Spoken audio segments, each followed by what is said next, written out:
नमस्कार दोस्तों, स्वागत है आपका बैंक के टॉन में। और आज हम इस वीडियो में समझेंगे कि आप अपना सिबिल स्कोर किस तरह से बढ़ा सकते हैं। अब दोस्तों, आपका सिबिल स्कोर डाउन हो जाता है अगर आपके सिबिल पर कोई मल्टीपल इंक्वायरीज हो जाती हैं, या फिर आपने कोई पास्ट में कोई डिफॉल्ट किया हो, कोई क्रेडिट कार्ड का सेटलमेंट किया हो, या फिर हो सकता है प्रेजेंट में आपने कोई ईएमआई की डिले पेमेंट करी हो जिसकी वजह से आपका सिबिल स्कोर डाउन हो गया है। लेकिन दोस्तों, घबराने की बिल्कुल जरूरत नहीं है, क्योंकि आज हम इस वीडियो में पॉइंट वाइज समझेंगे कि आप अपना सिबिल स्कोर किस तरह से इंप्रूव कर सकते हैं। लेकिन दोस्तों, उससे पहले आप इस चैनल को जल्दी से जल्दी सब्सक्राइब कर लीजिए और शुरू करते हैं इस वीडियो को।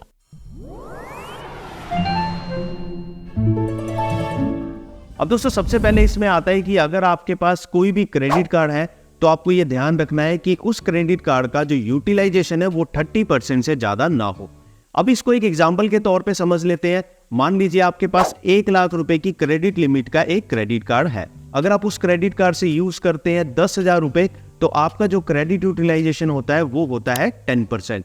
इसी तरह से अगर आपका 1 लाख का कोई क्रेडिट कार्ड है तो उसको यूटिलाइजेशन मैक्सिमम आप करें 30%। अब दोस्तों, 30% जब भी आप क्रेडिट कार्ड की यूटिलाइजेशन करते हैं तो सिबिल ये चीज देखता है कि इस कस्टमर ने जो क्रेडिट यूटिलाइज किया है, जो कि ओवरऑल उसको लिमिट दी गई है, उसमें से सिर्फ अगर 30% किया है, तो ये एक बहुत ही पॉजिटिव इंपैक्ट आपके सिबिल पर देता है, जिससे आपका सिबिल स्कोर धीरे धीरे इंप्रूव होने लगता है।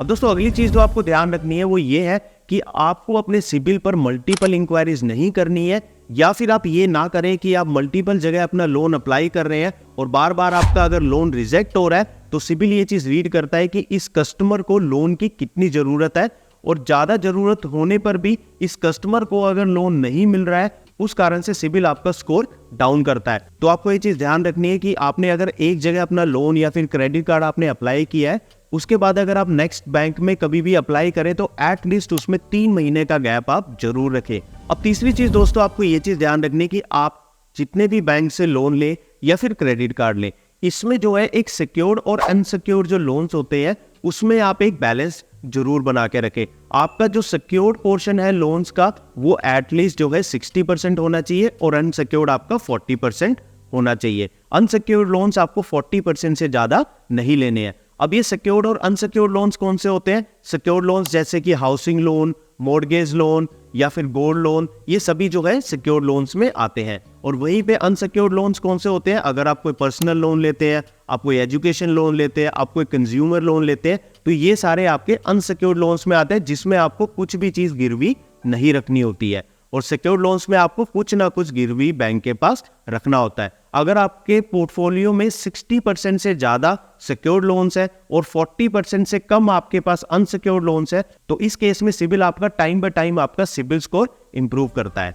अब दोस्तों, चौथी चीज जो आपको ध्यान रखनी है वो ये है कि अगर आपके पास कोई भी क्रेडिट कार्ड है जिसको आप यूज नहीं कर रहे हैं, या फिर आप जिसको कम यूज कर रहे हैं, तो ऐसा ना करें कि उस क्रेडिट कार्ड को आप बंद करवा दें। अब इसको एक एग्जांपल के तौर पे समझिए कि अगर मेरा एक क्रेडिट कार्ड है जो कि 2016 में इशू हुआ था और आज तक 2024 तक मैं उस क्रेडिट कार्ड को अगर यूज कर रहा हूं और उसकी मैं टाइमली पेमेंट भी कर रहा हूं, तो उसमें क्या होगा कि आपका जो टेन्योर है वो सिबिल को दिखेगा, और ये भी दिखेगा कि हर महीने आप अपने क्रेडिट कार्ड की पेमेंट टाइमली कर रहे हैं या नहीं कर रहे हैं। तो इन केसेस में अगर आप देखेंगे तो इसमें भी आपका सिबिल स्कोर इंप्रूव होता है। तो आपको ऐसे नहीं करना है कि अगर आपके पास कोई क्रेडिट कार्ड है जिसको आप यूज नहीं कर रहे हैं तो उसको आप क्लोज करवा दें।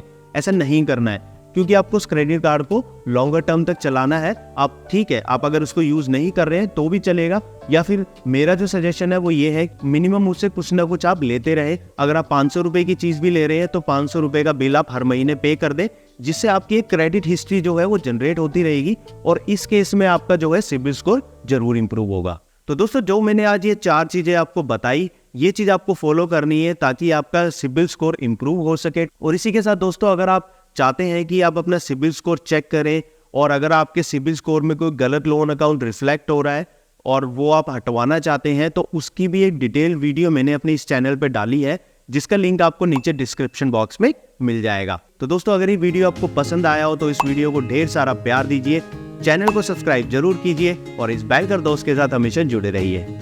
धन्यवाद।